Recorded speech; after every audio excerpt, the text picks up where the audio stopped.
E learning studio. संज्ञा और उसके भेद। संज्ञा की परिभाषा। संज्ञा किसी व्यक्ति, वस्तु, प्राणी, भाव व स्थान के नाम को संज्ञा कहते हैं। जैसे व्यक्ति राजू, मीरा, गीता, अशोक, राहुल, हरि, अकबर, एंथनी, रीटा, लता, आशा, नज़्मा आदि। वस्तु गेंद, फल, साइकिल, बोतल, पेंसिल, कागज, पुस्तक, पेड़, पत्ता, फूल, कुर्सी आदि। प्राणी मनुष्य, पशु, पक्षी, गाय, घोड़ा, बंदर, रीछ, हाथी, बकरी आदि। भाव क्रोध, खुशी, प्रेम, ईर्ष्या, दुख, भूख, प्यास आदि। स्थान दिल्ली, मुंबई, मद्रास, कलकत्ता, मथुरा, पंजाब, तमिलनाडु, हरियाणा, अमृतसर, केरल, उड़ीसा आदि। इनके अलावा रिश्ते, मौसम, धातु, पदार्थ आदि भी संज्ञा कहलाते हैं। संज्ञा के भेद।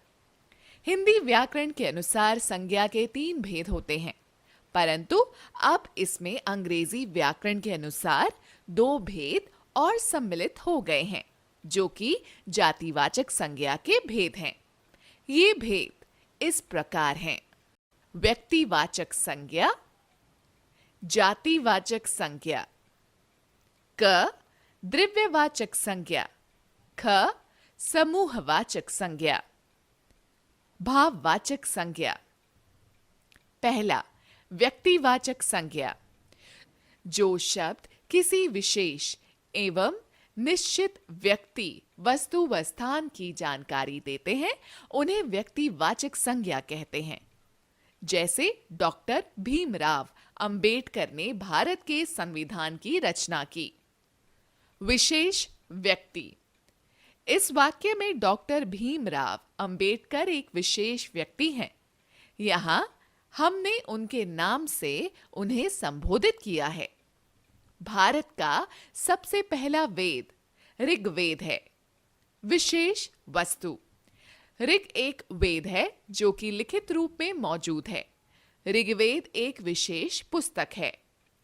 जामा मस्जिद दिल्ली में स्थित है। निश्चित स्थान। इस वाक्य में एक विशेष स्थान का बोध हो रहा है। दिल्ली एक निश्चित स्थान है। इन उदाहरणों के माध्यम से हम समझ सकते हैं कि जब किसी विशेष व्यक्ति, निश्चित स्थान एवं विशेष वस्तु की बात की जाती है तो वह व्यक्तिवाचक संज्ञा कहलाती है। 2. जातिवाचक संज्ञा। किसी भी प्राणी, जंतु एवं समूह की जानकारी देने वाली संज्ञा शब्दों को जातिवाचक संज्ञा कहते हैं। जैसे रानी किताब पढ़ रही है। इस वाक्य में केवल किताब कहा गया है, अर्थात वो कोई भी किताब हो सकती है। यहां किताब के पूरे समूह की बात की गई है। बच्चे विद्यालय जाते हैं। इस पंक्ति में केवल बच्चे कहा गया है, अर्थात किसी विशेष बच्चे के बारे में नहीं, अपितु सभी बच्चों की बात की गई है। आज हम फल खाएंगे। इस वाक्य में किसी फल का नाम नहीं लिया गया है, बल्कि यहां फलों के समूह की बात की गई है। यदि मैं यहां कहूं कि मैंने आज आम खाया था, तो यह भी जातिवाचक संज्ञा ही है, क्योंकि आम की किसी विशेष प्रजाति का नाम नहीं लिया गया है। जातिवाचक संज्ञा के 2 भेद होते हैं।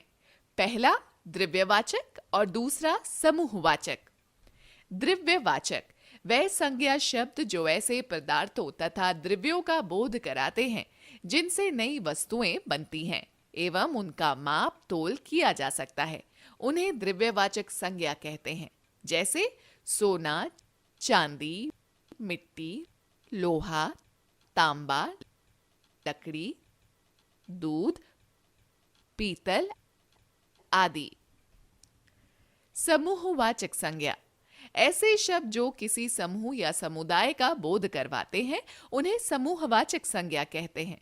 जैसे कक्षा, परिवार, सेना, जनता, अस्पताल, मंदिर आदि। समूहवाचक संज्ञा के समूह के प्रयोग सुनिश्चित होते हैं, इनको बदला नहीं जा सकता। जैसे पर्वतों की श्रृंखला, नक्षत्रों का मंडल, तारों का पुंज, कागज का दस्ता, सैनिकों का जत्था, चोरों का गिरोह, गायकों की मंडली, कर्मचारियों या मजदूरों का संघ, भेड़ों का झुंड। 3. भाववाचक संज्ञा जिन संज्ञा शब्दों से किसी व्यक्ति या वस्तु के गुण, दोष, दशा, अवस्था, धर्म आदि का बोध होता है उन्हें भाववाचक संज्ञा कहते हैं।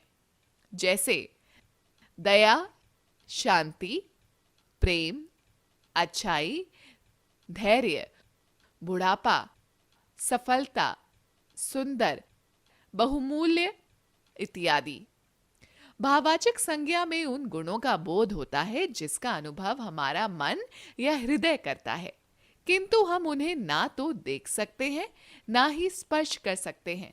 जैसे क्रोध, आक्रोश, मिठास, शत्रुता, मित्रता आदि। भाववाचक संज्ञाएं 4 प्रकार के शब्दों से बनाई जा सकती है। इसके कुछ उदाहरण इस प्रकार हैं। जातिवाचक संज्ञा से मित्र, मित्रता, मनुष्य, मनुष्यता, मजदूर, मजदूरी, देव, देवत्व, ममता, ममत्व, चोर, चोरी। सर्वनाम शब्दों से स्व, स्तव, अपना, अपनापन, निजी, निजता, अहम, अहंकार, पराया, परायापन, सर्व, सर्वस्व। विशेषण शब्दों से वीर, वीरता, खट्टा, खटास, आलसी, आलस्य, चालाक, चालाकी, गहरा, गहराई, गरम, गरमाई। क्रिया शब्द से थकना, थकावट, जीतना, जीत, हंसना, हंसी, सींचना, सिंचाई, लिखना, लिखाई, देखना, दिखावट। Please subscribe this channel for more videos.